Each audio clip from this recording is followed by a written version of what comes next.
Dear students, last class में हमने आपको फिबोनाची सीरीज का प्रोग्राम दिया था, फॉर से यूज़ करना था। और लास्ट क्लास में मैंने आपको एक पहले जब मैंने व्हाइल लूप स्टार्ट किया था आपको, तो उसमें भी मैंने ये सीरीज आपको दिया था कि आप उसको याद करेंगे और उसको लिख कर आप हमको सेंड करेंगे रन करा के फाइल को। लेकिन व्हाइल के साथ तो मैंने सारा करा भी दिया था, प्रोग्राम आपको पूरा एक्सप्लेन भी कर दिया था। उसी चीज़ को बस आपको फॉर स्टेटमेंट्स में कन्वर्ट करना था। तो मैंने आपको कल बता दिया, तो मैं फिर से आपको पहले एक्सप्लेन कर दूं कि फिबोनाची सीरीज होता क्या है। पहले क्वेश्चन है, write a program to print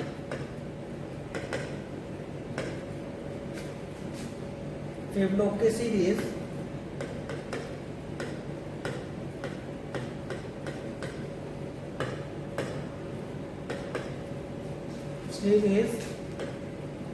for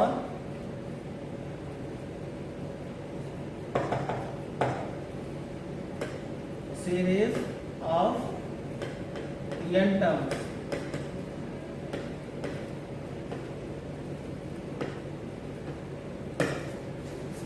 n terms का मतलब यह होता है कि यूजर जितना इनपुट्स करेगा उतने ही नंबर्स तक के फिबोनाची सीरीज इनपुट्स का प्रिंट करेगा। सपोज मान लो अगर यूजर ने इनपुट कर दिया 10, तो 10 फिबोनाची सीरीज प्रिंट करना चाहिए। तो पहले मैं आज इसको एक्सप्लेन कर दे रहा हूं, देन आप इसको फिर इसकी प्रोग्रामिंग कर लेंगे। अगर हम इसको n टाइप करें तो पहले बता दो कि फिबोनाची सीरीज 0 होती है, देन 1 होती है, फिर 0 प्लस 1 1 होता है, फिर 1 प्लस 1 2 होता है, फिर 2 प्लस 3 होता है, फिर 5 होता है, फिर 8 होता है, फिर आपका 13 होता है। अब काउंटिंग कर लीजिए, 1 2 3 4 5 6 7 8। फिर अगली बात करें तो नेक्स्ट 13 प्लस 8 तो 21 हो जाएगा, फिर 21 में 31 जोड़ेगा तो आपका 34 हो जाएगा। क्लियर? तो इस तरह से आपके हो गए टोटल 10। अगर यूजर ने इनपुट किया 10, यानी यूजर ने यह इनपुट किया, तो आपके सामने जो रिजल्ट आएगा 0 1 1 2 3 5 8 13 21 34, ये आपके स्क्रीन पर आउटपुट में आना चाहिए। क्लियर? अब देखो दो चीजें, फिबोनाची सीरीज जो होती है वो करता क्या है कि पहले ही हम दो वेरिएबल डिफाइन कर लेंगे, जिसमें एक वेरिएबल का 0 डिफाइन कर देंगे, दूसरा वेरिएबल 1 डिफाइन कर देंगे। इसमें क्या होता है, इन दोनों का जो सम होता है वो अगला नंबर होता है, फिर इन दोनों का जो सम होता है वो नेक्स्ट नंबर होता है, फिर इन दोनों का सम होगा तो नेक्स्ट नंबर मिलेगा। यानी फिर इन दोनों का प्लस, फिर इन दोनों का प्लस, फिर इन दोनों का प्लस, फिर इन दोनों का प्लस, फिर 39 स्टार्ट, फिर 21 को इसको जोड़ेंगे तो फिर अगला नंबर। क्लियर है? तो इस तरह से हम कर क्या सकते हैं, तो करने के लिए यह है कि हम लूप को कन्वर्ट करेंगे इसके according to the program. Program में लूप उतना ही चलाना है जितना इनपुट्स किया जाए। तो सीधी सी बात है कि अगर हम 10 इनपुट करते हैं तो जो कंडीशन जो फॉर में देनी है i less than equal to 10 नहीं करेंगे, आप या न डाल देंगे, यानी उसकी वेरिएबल को डिफाइन कर देंगे। कैसे वो देखते हैं।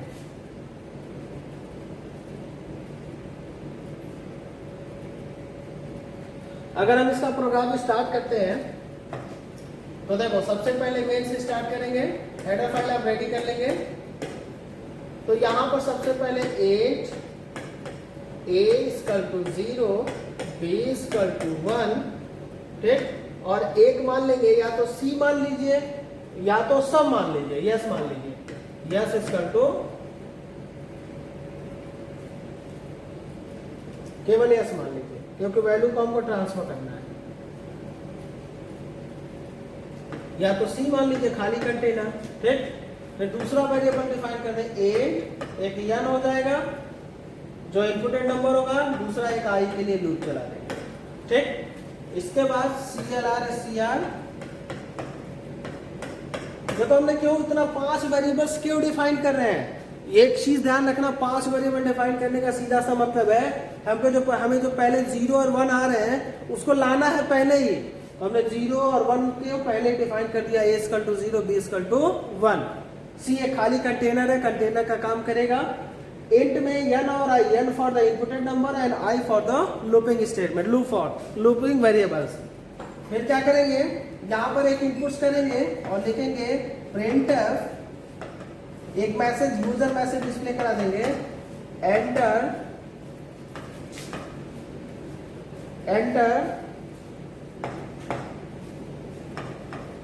n terms of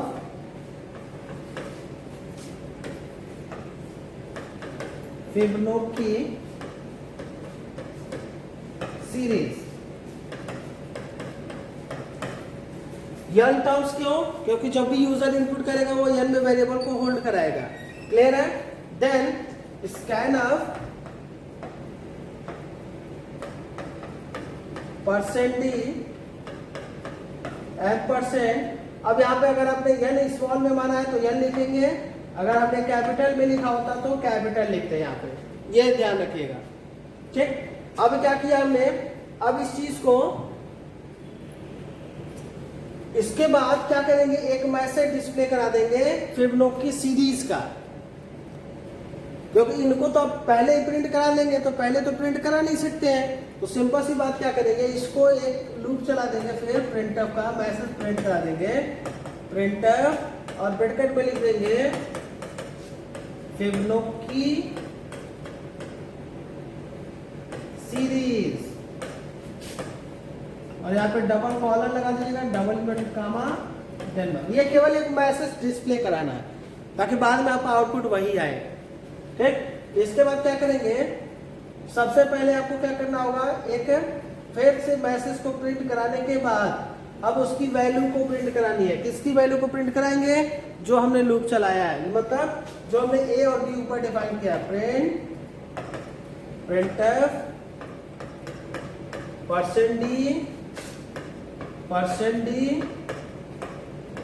a comma b, ए और बी को यहाँ पे प्रिंट करा दिया। फिर नीचे अब लिखेंगे for loop i equal to 1, i less than equal to n time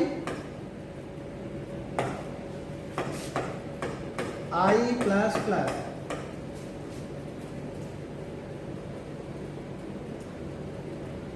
i plus plus. अब ये लूप जैसे चलेगा फिर इसके नीचे आएंगे तो लिखेंगे जो हमने यस बनाया, यस,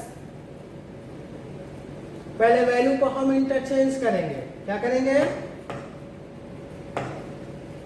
वैल्यू को इंटरचेंज, यानी ए और बी है तो हम क्या करेंगे, a sum is equal to a plus b कर देंगे, वो यस में चला जाएगा।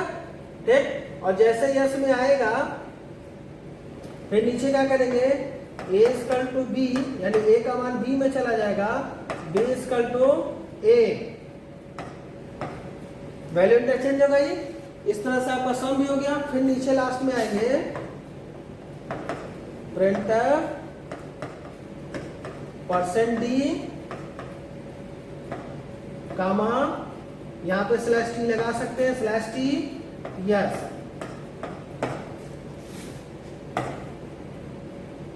इसको बंद कर दीजिए।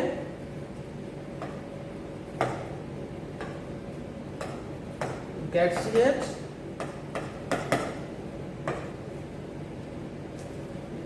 प्रोग्राम थोड़ा सा लंबा होगा लेकिन आपको थोड़ा घबराना भी नहीं है, थोड़ा भी आपको प्रॉब्लम्स नहीं आनी चाहिए प्रोग्राम में। देखो एकदम आसान प्रोग्राम है ये।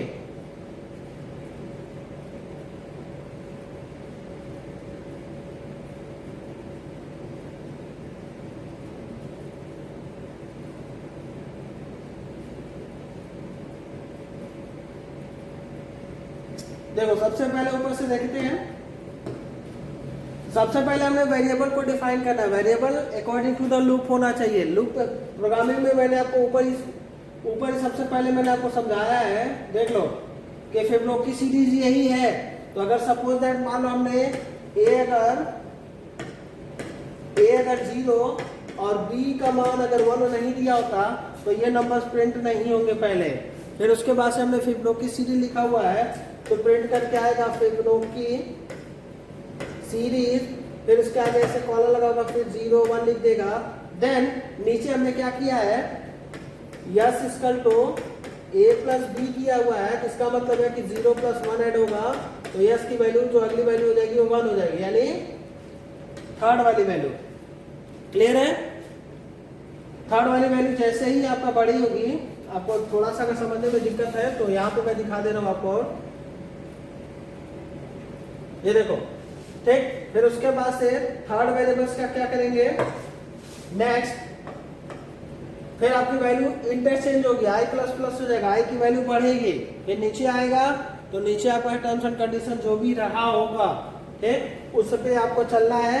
फिर आपको अगली वैल्यू क्या हो गई, अब ए की वैल्यू क्या हो जाएगी, ए की वैल्यू ये हो गई, बी की वैल्यू ये हो गई, तो फिर सम स्क्वायर पे क्या होगा, 1 प्लस 1 बराबर 2।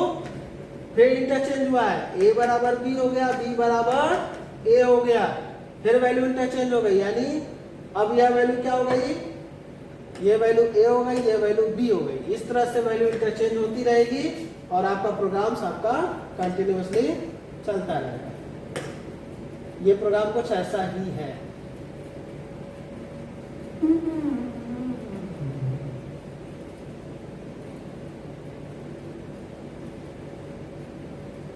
देख लीजिए, ये प्रोग्राम आपके सामने कुछ ऐसा ही है।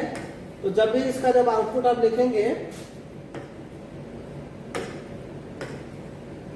इसका आउटपुट आपको पूरा का पूरा लिखना है ऐसे, फिबोनाची सीरीज कॉलन, इसके आगे रिजल्ट आपका आ जाएगा 0 1 1। तो देखो 0, इन दोनों को छोड़ने के बाद 10 टर्म्स निकालने हैं, ठीक है। तो इसके बाद आप निकालिएगा 2, फिर 3, फिर 5, फिर 8, फिर 13, फिर 21, फिर 34। देन तो देख लो, ऊपर 6 डिजिट है, नीचे 4 डिजिट, 10 हो गया। फिर लेकिन अभी 10 टर्म्स तक चलना है, तो 10 टर्म्स का मतलब है कि 2 डिजिट्स और लिखने हैं। तो इसका सम करेंगे तो क्या हो जाएगा, 55, इन दोनों को प्लस करेंगे 89। इस तरह से आपका फाइनल रिजल्ट दे देंगे। क्लियर? कोई डाउट्स होगा तो आप अपने डाउट्स को हमसे पूछ सकते हैं। अब बात करते हैं होमवर्क की। आज के लिए जो होमवर्क आपके सामने होगा, इसको हम लोग क्लास वर्क कहेंगे, class work. Write a programme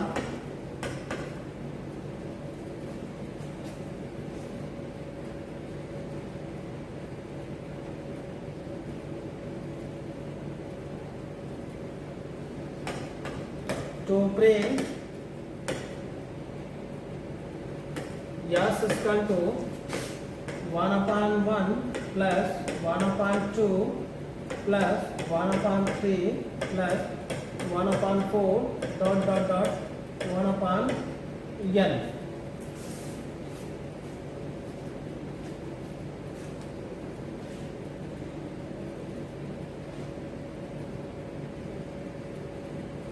यहाँ पे प्रिंट की जगह पे सम कर लीजिएगा,